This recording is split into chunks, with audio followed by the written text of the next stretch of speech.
ব্যাস আবারও ফিরে যাওয়ার পালা। দিনটা ছিল শুক্রবার। ঘড়িতে সময় এখন বিকেল 5টা। ট্রেন আসবে আসবে ভাব, আমরাও পৌঁছে গেছি ঠিক সময় মতন স্টেশনে। সত্যি বলতে দিন যায় না জল যায় বলা বড় মুশকিল। নানান রকম ব্যস্ততা, হই হুল্লোড় সব কিছু মিলিয়ে বেশ ভালোই কাটলো দিনগুলো। নানান রকম ব্যস্ততার মাঝে এবার আর বাড়িতে যাওয়া হলো না।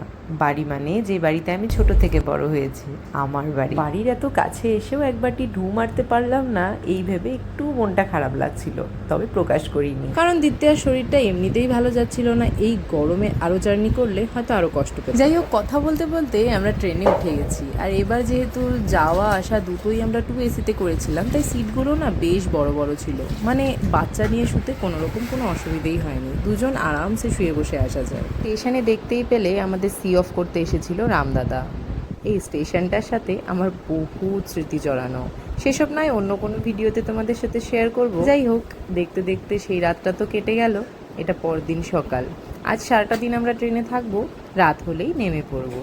ওই একটা পুরো দিনের জার্নি। ঘড়ির কাঁটা ধরে 24 ঘন্টা না হলেও 36-37 ঘন্টা মতন সময় লাগে। এদিকে আমি সকাল সকাল দীপ্তিয়াকে জলখাবারে একটু মুড়ি দিয়েছি, যাতে করে ও একটুক্ষণ চুপচাপ এখানে বসে থাকে। আমরাও একে একে ফ্রেশ হয়ে আসবো আর তারপর ব্রেকফাস্ট করে নেব। জানো তো, বাড়িতে কোনো জিনিস পড়ে পড়ে নষ্ট হয়ে যাবে 10 বার খেতে বললেও খেতে ইচ্ছে করে না। আর ট্রেনে ওঠার পর থেকে মনটা যে এত খাই খাই খাই খাই করে, মনে হয় এটা খাবো না সেটা খাবো, বুঝতে পারি না কেন। আমাদের মতো কি তোমাদেরও এমনটা হয়? যাই হোক, আমি আর দ্বিতীয়া নিচে নেমে এলাম, আর এদিকে জানলার ভিউ দেখতে দেখতে ব্রেকফাস্টটা করব। বাড়ি থেকে আমরা খানিকটা খাবার নিয়ে এসেছিলাম। শাশুড়ি মা দিয়ে দিয়েছিল লুচি, সাদা আলুর চচ্চড়ি আর পোলাওটা আমরা রাতে খেয়ে ঘুমিয়েছিলাম, আর লুচি আর আলুর দমটা সকালে খাচ্ছি। আর নিয়েছি সঙ্গে 1 কাপ চা। ব্যাস, ব্রেকফাস্টটা জমে গেল।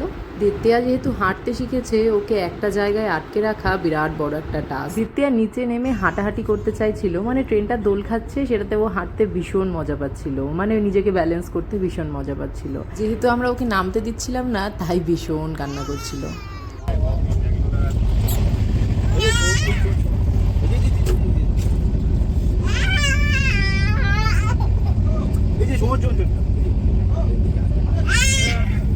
আসলে করিডোর দিয়ে প্রচুর হকার্সরা যাচ্ছিল। যখনই কোনো হকার যায় একটা করে তো আওয়াজ দেয়, সেই আওয়াজ শুনে দ্বিতীয়ার খুব কিউরিয়াসিটি যে কে যাচ্ছে দেখতে যাবে। তো সেই করে ওকে আর আমরা আটকে রাখতে পারছিলাম না, যদিও কিছু দেখিয়ে ভুলিয়ে দিচ্ছি।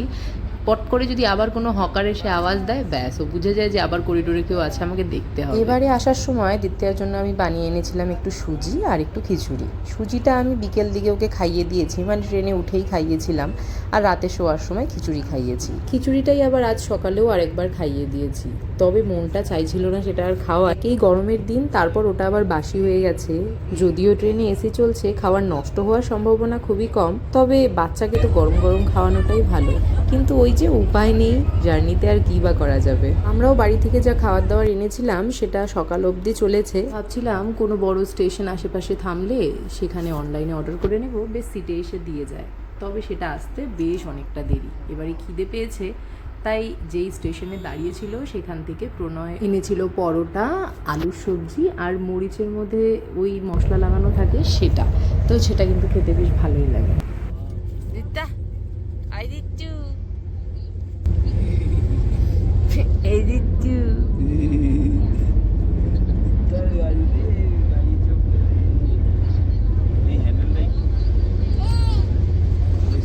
দেখতেই পাচ্ছ ম্যাডাম দ্বিতীয়া সাইকেল চালানোর বায়না করছে। ট্রেনের ভেতর সে সাইকেল চালাবে এবং সেটা পাপাকে চালিয়ে দিতে হবে, আর সাইকেল চালানো বন্ধ করলেই ব্যাস কান্না শুরু। তারপর আমাদের একটু খিদে পাচ্ছিল, তো সামনেই একটা বড় স্টেশন ছিল, তো সেটাই সুযোগ আমাদের অনলাইনে অর্ডার করার। তো আমরা না রনে বনে জল জঙ্গলে হয়তো যে কোনো সময় আমাদের পিৎজা একমাত্র সেভিয়ার আমাদের দুজনের কাছে। মানে পিৎজা, আমরা প্রচণ্ড পিৎজা লাভার। মানে রাত 2-3টের সময় আমাদের খিদে পায় আর আমরা পিৎজা অর্ডার করে করে খাই। আমি দেখে ভীষণ হ্যাপি হচ্ছিলাম যে ডমিনোস থেকে পেয়েছি পিৎজাটা, তাও আবার। চলো এবারে আমরা পিৎজা এনজয় করি। আর ট্রেনে উঠলে জানি না কেন একটু পরপর খিদেই পেতে থাকে খালি। আমাদের সিটে এসে দিয়ে গেল, এটা ইটাওয়া স্টেশনে সিটে এসেই দিয়ে গেল, আর সাথে আর কি এটা একটা কোক মনে হয়। ট্রেনে বসে এবারে ট্রেন যখন ছাড়বে ভিউ দেখতে দেখতে আমরা পিৎজা এনজয় করবো। কেমন? হ্যালো, কম্বো প্যাক ছিল। এটাতে আবার অনেক কিছু আছে।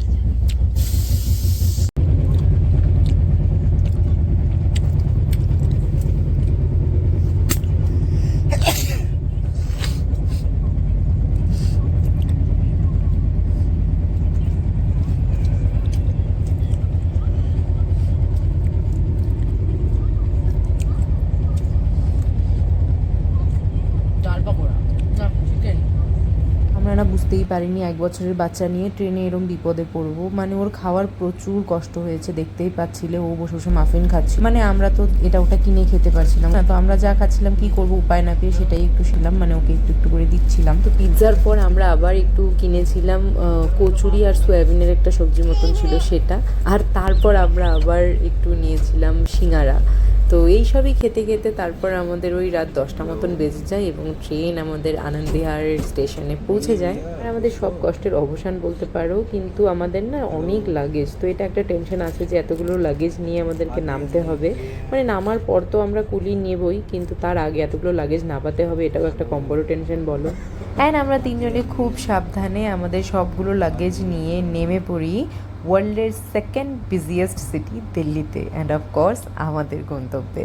নেমে যথারীতি আমরা একজন কুলি নিয়ে নিই, আর ওখানে প্রচুর কুলি ঘোরাঘুরি করতেই থাকে, ট্রেন থামার সাথে সাথেই দরজার কাছে এসে দাঁড়িয়ে থাকবে। তো ওখানে একটু দাম দর করে নিলে বেশ ভালো হয়, তবে আমাদের কাছে অলরেডি প্রচুর লাগেজ ছিল, তো আমাদের সেই মুহূর্তে আর কোনো ইচ্ছা করছিল না, হাতের কাছে যাকে পেয়েছি তাকেই বলেছি হ্যাঁ চলো। আর সত্যি বলতে রেলওয়ে স্টেশন বা মেট্রো স্টেশনে গেলে ভালো করে বোঝা যায় মানুষের জীবনে কত ব্যস্ততা, কত ছোটাছুটি, পুরো দিন মানুষ কত দৌড়াচ্ছে, আলাদা আলাদা লক্ষ্য আর সকলে নিজের লক্ষ্যে ছুটে বেড়াচ্ছে। যাই হোক, আমাদের ট্রেনে বসেই প্রণয় ক্যাব বুক করে রেখেছিল, তো বাইরে দাঁড়িয়েছিল, আমরা বেরিয়ে সোজাসুজি ক্যাবে উঠে যাই এবং আর কি বাড়ির পথে লাগলো তোমাদের এবারের জার্নি ব্লগটা কমেন্টে লিখে জানিও। আর ভালো মন্দ সব কিছু মিশিয়ে আমাদেরও বেশ নতুন একটা অভিজ্ঞতা হলো। চলো দেখা হচ্ছে নতুন কোনো ভিডিওতে নতুন কোনো গল্পের সাথে। আজ আসি, ভালো থেকো সবাই, টাটা।